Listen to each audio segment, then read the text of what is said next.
આગળનો આપણે ટોપિક લઈએ પ્રક્રિયા એન્થાલ્પી. હવે અહીંયા સુધી જે કંઈ ચેપ્ટર હતું ને વિદ્યાર્થી મિત્રો, આમાંથી થોડુંક હવે ડાયવર્ટ થાય છે. અત્યાર સુધી આપણે આંતરિક ઉર્જા, એન્થાલ્પી, બરાબર, એમની વચ્ચેનો સંબંધ શીખ્યા, ઉષ્માધારિતા શીખ્યા. એટલે કે આપણે બેઝિક માહિતી મેળવી કે ભાઈ ડેલ્ટા એચ શું છે, ડેલ્ટા યુ શું છે, ક્યુ શું છે, ડબલ્યુ શું છે, કાર્ય એટલે શું છે, ઉષ્મા, આ બધાની એક સામાન્ય માહિતી મેળવી. હવે જે રાસાયણિક પ્રક્રિયાઓ થાય છે એ પ્રક્રિયા ઉપર આપણે થર્મોડાયનેમિક્સ જોઈએ. પ્રક્રિયા એન્થાલ્પીનો મતલબ એવો છે, સીધી વસ્તુ છે કે પ્રક્રિયકો હોય એમાંથી રાસાયણિક પ્રક્રિયા થઈને એમાંથી નિપજો મળે. તો આ જે પ્રક્રિયા થઈ એ રાસાયણિક પ્રક્રિયા સાથે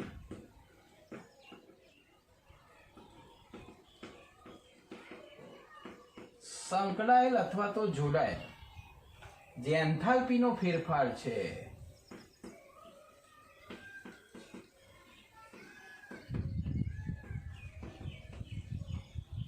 એને કહેવાય છે પ્રક્રિયા એન્થાલ્પી, જેનો સિમ્બોલ છે ડેલ્ટા આર એચ. એચ તો એન્થાલ્પી, ડેલ્ટા એટલે ફેરફાર, આર એટલે રિએક્શન, રિએક્શન એટલે રાસાયણિક પ્રક્રિયા. તો પ્રક્રિયકોમાંથી નિપજો બને તો એવી પ્રક્રિયા સાથે સંકળાયેલી એન્થાલ્પીના ફેરફારને ડેલ્ટા આર એચ એટલે કે પ્રક્રિયા એન્થાલ્પી કહે છે. બરોબર. હવે પ્રક્રિયા એન્થાલ્પી જે છે એટલે કે જે ડેલ્ટા આર એચ એનો ફેરફાર કેવો હોય, કેવી રીતનો હોય? તો નિપજો જે છે ડેલ્ટા આર એચ જોઈએ તો નિપજોની જે એન્થાલ્પી છે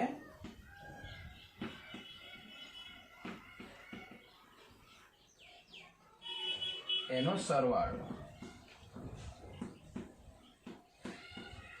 એમાંથી પ્રક્રિયકોની એન્થાલ્પી બાદ કરવાની.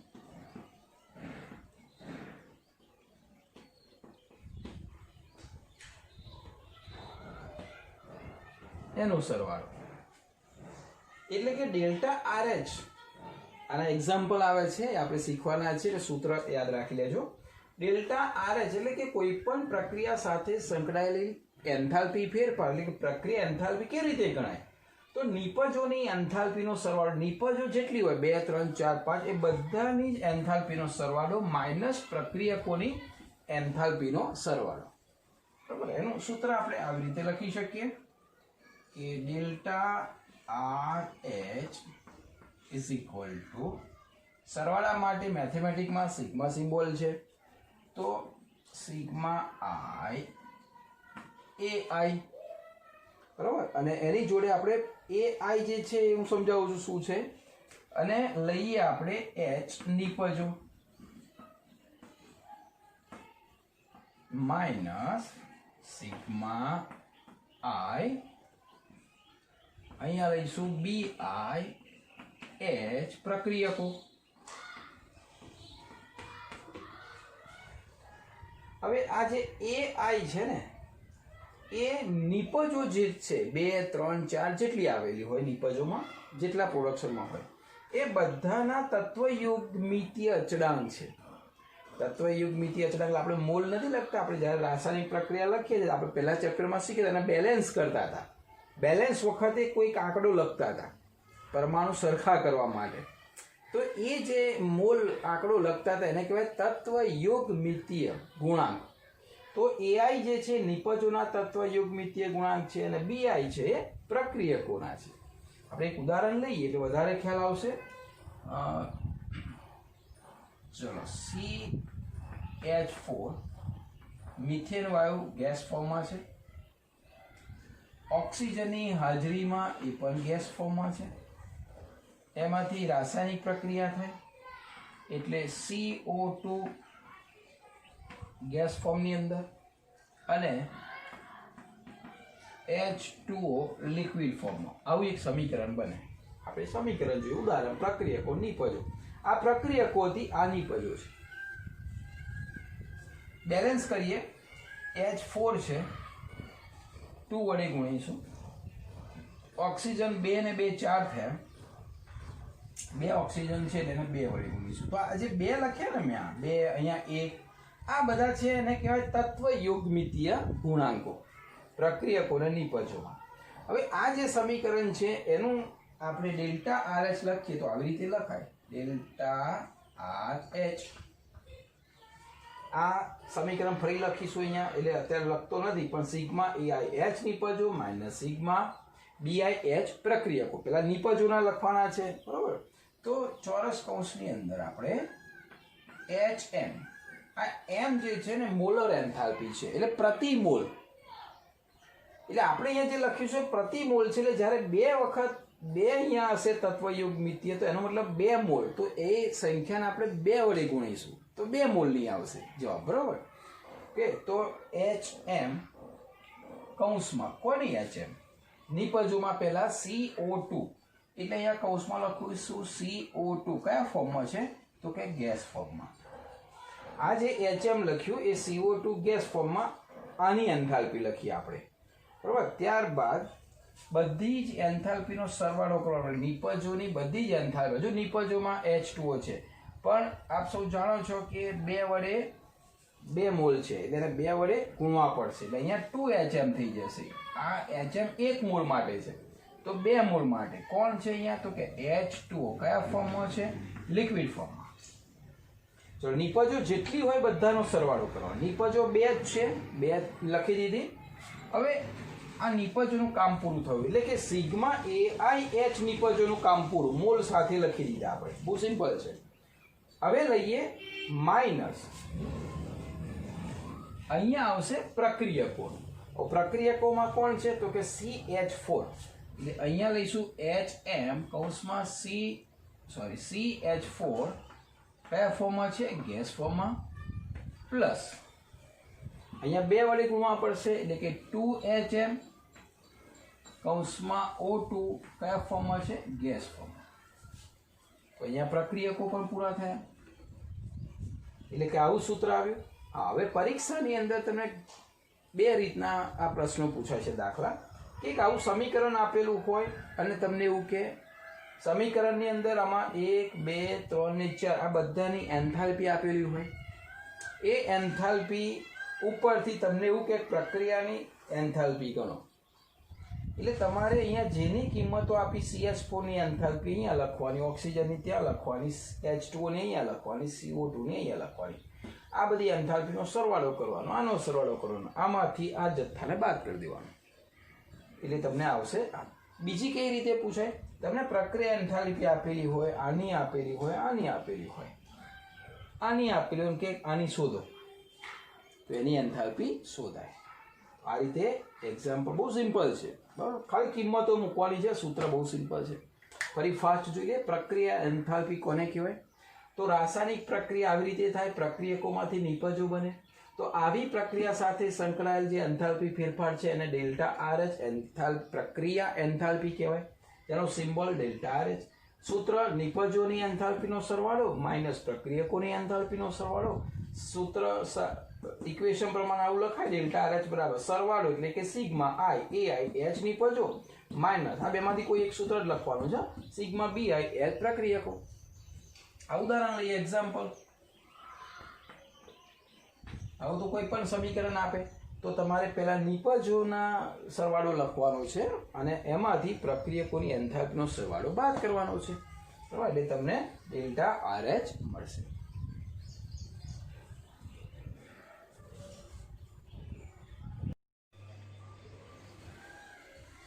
જો આપણે જોઈ પ્રક્રિયા એન્થાલ્પી. હવે જોઈએ પ્રક્રિયાની પ્રમાણિત એન્થાલ્પી. બેની વચ્ચે એક નવો શબ્દ આવ્યો પ્રક્રિયાની એન્થાલ્પીની વચ્ચે પ્રમાણિત. કારણ કે પ્રક્રિયા જનરલી કયા તાપમાને કયા દબાણે કરવામાં આવે તો દરેક વૈજ્ઞાનિક ઉપર આધારિત છે, દરેક સ્થાન ઉપર આધારિત છે. તો એ તો એની એન્થાલ્પી દરેક જગ્યાએ અલગ અલગ આવે. તો પ્રમાણિત કરવામાં આવે કે ભાઈ ચોક્કસ તાપમાન ચોક્કસ નિશ્ચિત તાપમાન અથવા તો ચોક્કસ દબાણે જ્યારે પ્રક્રિયા કરવામાં આવે અને જે એન્થાલ્પી ફેરફાર થાય એને કહેવાય એની પ્રક્રિયાની પ્રમાણિત એન્થાલ્પી. આપણે જોઈ લઈએ. જ્યારે પ્રક્રિયામાં ભાગ લેતા બધા જ પદાર્થો, યાદ રાખીશું, પ્રક્રિયકો અને નિપજો બંને તેમની પ્રમાણિત અવસ્થામાં હોય. એટલે હવે પ્રશ્ન પ્રમાણિત અવસ્થા એટલે શું એ સમજાવું તમને. પહેલા તો આપણે એટલું યાદ રાખીએ કે જ્યારે પ્રક્રિયામાં ભાગ લેતા બધા જ પદાર્થો, એટલે કે પ્રક્રિયકોમાં જેટલા પ્રક્રિયકો હોય બધા જ ને નિપજમાં જેટલા હોય બધી જ નિપજો એ તેમની પ્રમાણિત અવસ્થામાં હોય અને તે વખતે જે એન્થાલ્પી ફેરફાર થતો હોય તેને પ્રક્રિયાની પ્રમાણિત એન્થાલ્પી કહે છે. હવે પ્રમાણિત અવસ્થા એટલે શું? તો કે પદાર્થની પ્રમાણિત અવસ્થા એટલે કે નિશ્ચિત તાપમાન, સામાન્ય રીતે આપણે લઈએ છીએ 298 એટલે કે 25 ડિગ્રી સેલ્સિયસ, અને 1 બાર દબાણ. આપણે જો એસટીપી લેતા હતા ને, સ્ટાન્ડર્ડ ટેમ્પરેચર અને પ્રેશર, એટલે અહીંયા પદાર્થની પ્રમાણિત અવસ્થા નિશ્ચિત તાપમાન અને નિશ્ચિત દબાણ એટલે 1 બાર દબાણે તેનું શુદ્ધ સ્વરૂપ જે હોય એ જે અવસ્થા છે તે એની પ્રમાણિત અવસ્થા. ફરીથી કોઈ પણ પદાર્થ લઈએ, ધારો કે ઉદાહરણ લઈએ કાર્બન ડાયોક્સાઇડ. હવે કાર્બન ડાયોક્સાઇડ બહુ જ માઇનસ ટેમ્પરેચરની અંદર લઈ જઈએ અને એની ઉપર ઘણું બધું દબાણ આપીએ તો સૂકો બરફ આપણે કહીએ છીએ, ઘન CO2. તો એ જે સ્વરૂપ છે એનું શુદ્ધ સ્વરૂપ નથી, પરંતુ શુદ્ધ સ્વરૂપ શું? તો કે એ કાર્બન ડાયોક્સાઇડ ભલે માઇનસ ટેમ્પરેચરમાં હોય, એની પર ઘણું બધું દબાણ લાગુ કરવામાં આવ્યું હોય, દબાણ કરી દેવાનું 1 બાર દબાણ અને તાપમાન કરી દેવાનું 298 કેલ્વિન તાપમાન, તો તે વખતે CO2 વાયુ સ્વરૂપે હોય. તો જે CO2 ના વાયુ સ્વરૂપ છે ને એ એનું શુદ્ધ સ્વરૂપ કહેવાય, નહીં કે ઘન CO2 એનું શુદ્ધ સ્વરૂપ. તો એ જ્યારે પ્રક્રિયા થતી હોય ત્યારે CO2 કઈ અવસ્થામાં હોવો જોઈએ? પ્રમાણિત અવસ્થામાં, એટલે કે વાયુ સ્વરૂપમાં હોવું જોઈએ. તો એવા જે છે એને એના શુદ્ધ સ્વરૂપ કહેવામાં આવે છે ને, એ શુદ્ધ સ્વરૂપ એટલે કે એમની પ્રમાણિત અવસ્થા. ધારો કે ઇથેનોલ 298 કેલ્વિન અને 1 બાર દબાણે એનું શુદ્ધ પ્રવાહી સ્વરૂપ હોય છે, જેને એનું પ્રમાણિત સ્વરૂપ કહેવામાં આવે છે. શુદ્ધ ઇથેનોલ કયા તાપમાને કયા દબાણે? 298 કેલ્વિન તાપમાને 1 બાર દબાણે. તો આ એને કહેવાય શુદ્ધ પ્રવાહી ઇથેનોલ, એટલે કે એની પ્રમાણિત અવસ્થા થઈ. ક્યારે? પ્રવાહી ઇથેનોલ હોય ત્યારે. ક્લિયર? અચ્છા, હવે પ્રમાણિત અવસ્થાઓ માટે સિમ્બોલ કેવી રીતે લખીશું? તો પ્રમાણિત અવસ્થાઓ બતાવવા માટે એ જે એન્થાલ્પી ફેરફાર છે એને ડેલ્ટા H આ જે રાઉન્ડ કરીને ઉપર એક લીટો કરવાનો છે, વચ્ચે માઇનસ જેવી નિશાની કરવાની, એને સુપરસ્ક્રિપ્ટ કહેવાય. આપણે ડિગ્રી પણ બોલી શકીએ, કોઈ વાંધો નહીં, બરોબર? લખતી વખતે ડેલ્ટા H સુપરસ્ક્રિપ્ટ એવી રીતે લખાય. એટલે આવું ચિહ્ન ઉપર આવે, વર્તુળ અને વર્તુળની અંદર એક આવો લીટો, તો એ જે ચિહ્ન છે એ ચિહ્ન શું બતાવે છે? પ્રમાણિત અવસ્થાનું. આ ચિહ્ન ના હોય તો એ ગમે તે પ્રમાણિત અવસ્થા હોય પણ ખરી, ના પણ હોય ડેલ્ટા H એન્થાલ્પી ફેરફાર.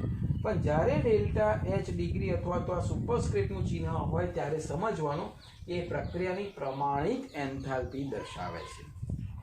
ક્લિયર? અને પ્રમાણિત એન્થાલ્પી એટલે કે એ પ્રમાણિત અવસ્થામાં હોય. પ્રમાણિત અવસ્થા એટલે 298 કેલ્વિન તાપમાને 1 બાર દબાણ એનું જે શુદ્ધ સ્વરૂપ છે એનું પ્રમાણિત સ્વરૂપ કહેવામાં આવે છે, અથવા તો પ્રમાણિત અવસ્થા કહેવામાં આવે છે. આ અવસ્થા ડેલ્ટા H સુપરસ્ક્રિપ્ટ તરીકે દર્શાવવામાં આવે છે. બરાબર? આપણે વિવિધ પ્રકારની આવી પ્રમાણિત એન્થાલ્પી જોઈએ, એની ડેફિનેશન જોઈએ અને પછી એના એક્ઝામ્પલ જોઈશું.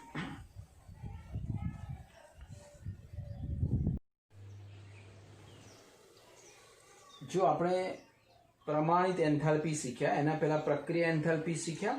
હવે પ્રમાણિત એન્થાલ્પીના કેટલાક પ્રક્રિયા જે સમીકરણ છે, જે પ્રક્રિયા થાય છે, એ પ્રક્રિયાના નામ પરથી એ એન્થાલ્પીના નામ પડેલા છે. તો કેટલાક એવા જોઈએ. પ્રમાણિત એન્થાલ્પીને તો આપ સૌ જાણો છો. હવે પ્રમાણિત ગલન એન્થાલ્પી, ગલન એટલે પીગળવું. જ્યારે કોઈ ભૌતિક ફેરફાર થાય અથવા તો પ્રક્રિયાની અંદર કોઈ ઘન પદાર્થ પીગળે, એટલે કે પ્રવાહીમાં રૂપાંતર થાય, તો તે વખતે જે એન્થાલ્પી ફેરફાર થાય એને કહેવાય પ્રમાણિત ગલન એન્થાલ્પી.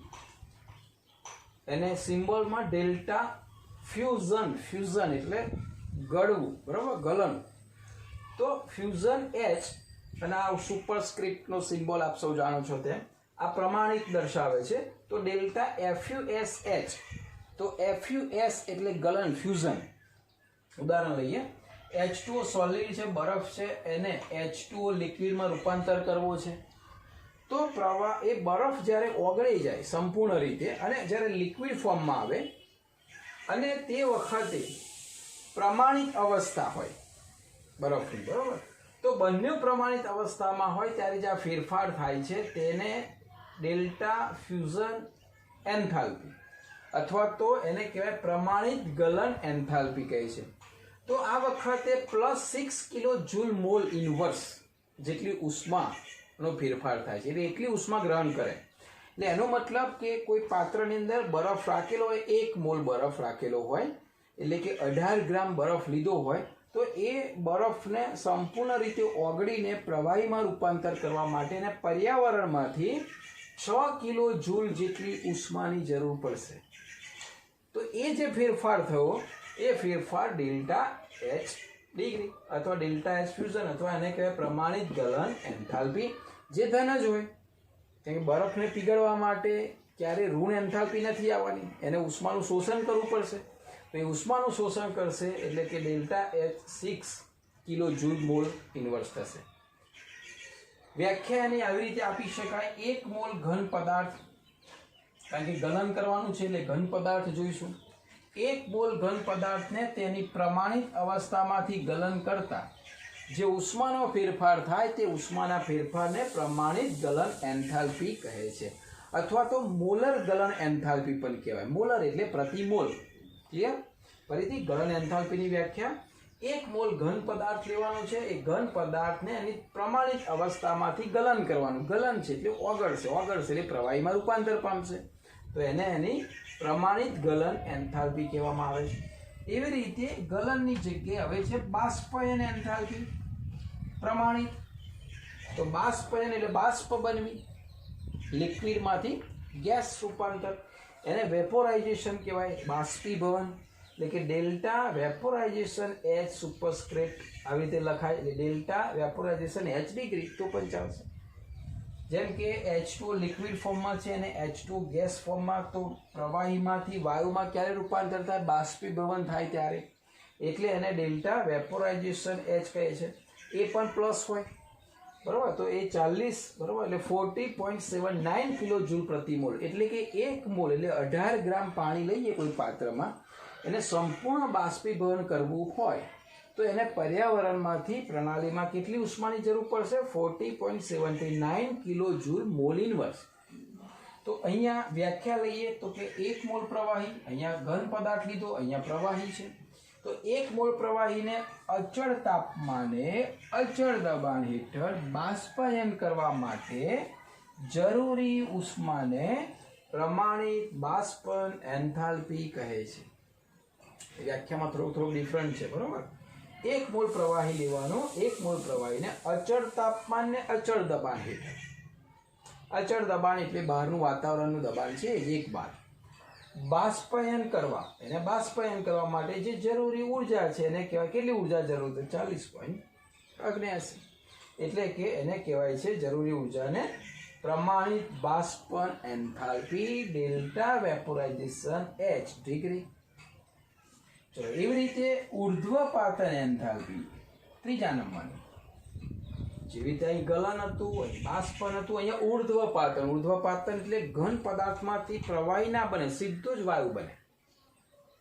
જેમ કે આયોડીન, તો આયોડીન ઘન પદાર્થમાંથી સીધું જ શું બને? વાયુ બને. કપૂર, કપૂર ઓગળીને કદી પ્રવાહી કપૂર નહીં હોય, સીધું જ ઓગળીને શું બને? વાયુ સ્વરૂપમાં બને. તો આ બધા ઉર્ધ્વપાતન થાય. તો CO2 સોલિડ એટલે કે સૂકો બરફ, એને ઉર્ધ્વપાતન થઈને ડાયરેક્ટ CO2 ગેસ બને. તો જે પ્રમાણિત ઉર્ધ્વપાતન એન્થાલ્પી છે એને ડેલ્ટા SUBH સુપરસ્ક્રિપ્ટ એટલે સબ્લિમેશન એવું કહેવામાં આવે છે. સબ્લિમેશન એટલે ઉર્ધ્વપાતન, એનો SU એબ લેવામાં આવે છે. તો વ્યાખ્યા, 1 મોલ ઘન પદાર્થ એ સોલિડ છે, અચળ તાપમાને અને પ્રમાણિત દબાણ હેઠળ શું થાય? ઉર્ધ્વપાતન થાય. અહીંયા શું થાય? ગલન થાય. અહીંયા શું થાય? બાષ્પયન થાય. અહીંયા શું થાય? ઉર્ધ્વપાતન થાય. તો એ ઉષ્માના ફેરફારને પ્રમાણિત ઉર્ધ્વપાતન એન્થાલ્પી ડેલ્ટા SUF સુપરસ્ક્રિપ્ટ તરીકે લખવામાં આવે છે. કાર્બન ડાયોક્સાઇડનું CO2 ગેસમાં ઉર્ધ્વપાતન થાય તો એની એનર્જી જોઈએ 25.2 કિલોજૂલ મોલ ઇન્વર્સ. જેવો પદાર્થ બીજો કોઈ પદાર્થ હોય તો આ કિંમતો બદલાતી રહે. હવે આપણે અહીંયા જે વાત કરી આ બધી પ્રમાણિત એન્થાલ્પી, આ પ્રમાણિત એન્થાલ્પી કોના ઉપર આધાર રાખે? દરેક પદાર્થની જુદી જુદી હોય તો એ પદાર્થમાં આંતરાણવીય આકર્ષણ બળ ઉપર આધાર રાખે. જેમ કે પાણી અને એસિટોનની વાત કરીએ તો પાણી અને એસિટોનમાં કોઈ હાઇડ્રોજન બંધ નથી બનતો. આપણે એસિટોન શું છે જોઈશું આપણે ઓર્ગેનિકમાં. પાણીમાં આપ શું જાણો છો કે હાઇડ્રોજન બંધ, એટલે પ્રબળ આંતરાણવીય આકર્ષણ બળ છે. એટલે જેમાં પ્રબળ આંતરાણવીય આકર્ષણ બળ છે એની એન્થાલ્પી વધારે હોય છે, અને જેમાં આકર્ષણ બળ નિર્બળ હોય છે, ઓછા હોય છે, એની એન્થાલ્પી ઓછી હોય છે. બરાબર? તો આપણે આ ત્રણ ફરીથી પ્રમાણિત ગલન એન્થાલ્પી, પ્રમાણિત બાષ્પન એન્થાલ્પી, પ્રમાણિત ઉર્ધ્વપાતન એન્થાલ્પી, દરેકના ઉદાહરણ છે, એની વ્યાખ્યા છે અને દરેકનો સિમ્બોલ છે. બુકની અંદર આપેલું છે. બુકમાં જોઈને પણ થિયરીની નોટ છે એમાં તમે લખશો. થિયરીની નોટમાં આજનો જે ટોપિક છે એમાં એવું પહેલો ટોપિક લખશો કે પ્રક્રિયા એન્થાલ્પી એટલે શું, તેનું સૂત્ર લખો. તો પ્રક્રિયા એન્થાલ્પી અને આપણે સિગ્માવાળું સૂત્ર લખ્યું એ ઉદાહરણ સાથે લખવાનું છે. એક ટૂંકનો દેહ છે. બીજો પ્રશ્ન અહીંયા તમારે બુકમાંથી લખવાનો છે પ્રમાણિત પ્રક્રિયા એન્થાલ્પી અથવા તો પ્રક્રિયા પ્રમાણિત એન્થાલ્પી એટલે શું, તો એ ડેફિનેશન ઉદાહરણ સાથે લખવાનું છે. અને ત્રીજો છે કે વિવિધ પ્રકારની એન્થાલ્પી પ્રમાણિત, તો પ્રમાણિત ગલન એન્થાલ્પી એટલે શું, 1 માર્ક્સમાં પૂછાય. પ્રમાણિત બાષ્પન એન્થાલ્પી એટલે શું, એ પણ 1 માર્ક્સમાં પૂછાય. પ્રમાણિત ઉર્ધ્વપાતન એન્થાલ્પી શું, એ પણ 1 માર્ક્સમાં પૂછાય. 3 માર્ક્સમાં આખી ટૂંકનો જ પૂછાય. બરાબર? તો ત્રણેય એન્થાલ્પીના સિમ્બોલ ટૂંકનો જ પૂછાય. તો આ આંકડા પણ યાદ રાખવા પડશે, સમીકરણ યાદ રાખવા પડશે. વ્યાખ્યા તો બહુ સિમ્પલ છે. તો આ ત્રણ ટૂંકનો તમારે બુકમાં એટલે બુકમાં જોઈને થિયરીની નોટમાં લખવાની છે.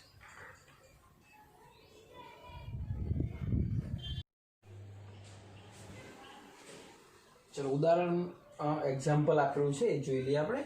એક તરવૈયો છે, પૂલમાંથી બહાર આવે છે. એ સ્વિમિંગ પુલમાં એ તરતો હશે, એમાંથી બહાર નીકળે છે.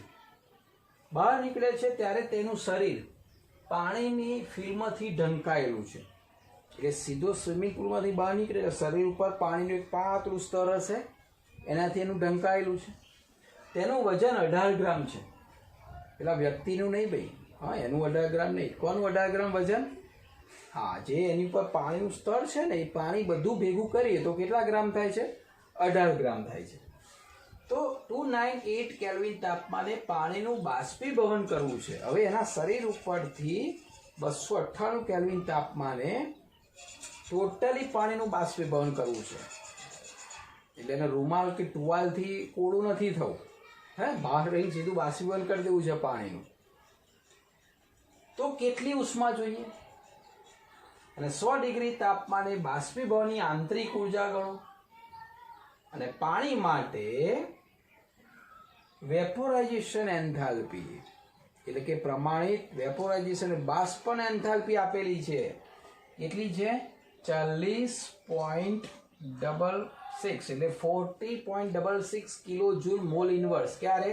373 કેલ્વિન તાપમાને. એટલે પાણીનું બાષ્પીભવન કરવું તો કેટલી ઉષ્મા જોઈએ? તો અહીંયા આપેલી છે કે ભાઈ 1 મોલ પાણીનું જો બાષ્પીભવન કરવું હોય તો 40.66 કિલો જૂલ જોઈએ.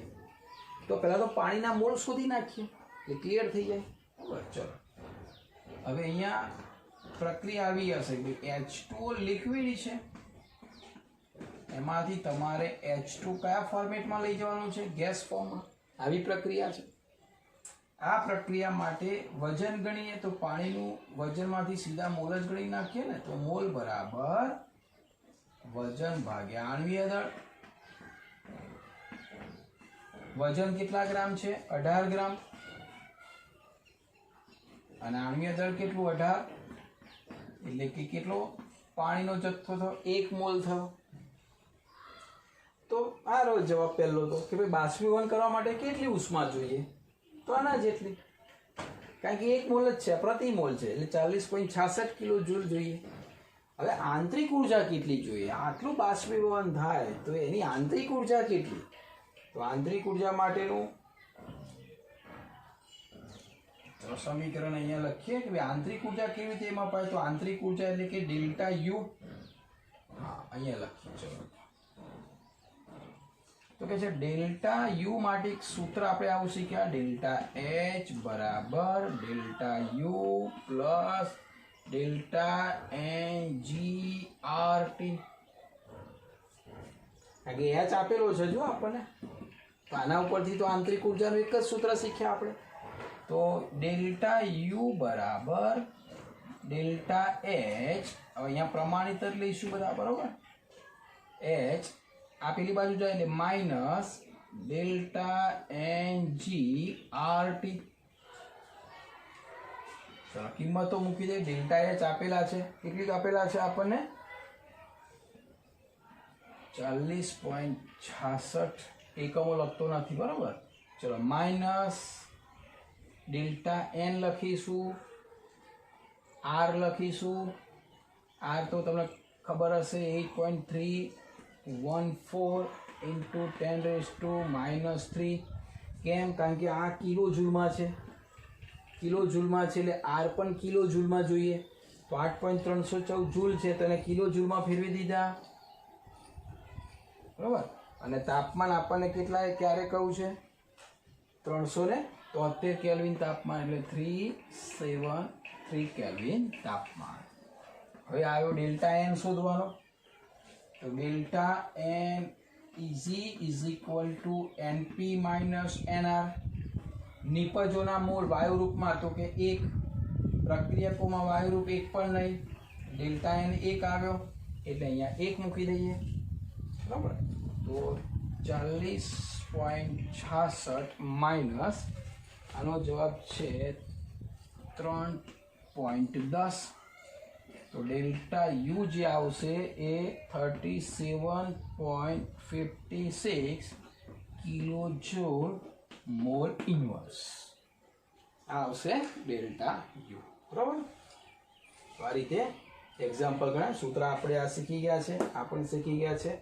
મોલ પણ પહેલા ચેપ્ટરમાં આપણે શીખી ગયા છે, બરાબર. તો આ પણ થિયરીની નોટની અંદર આ દાખલો ઉદાહરણમાંથી લખવાનો છે.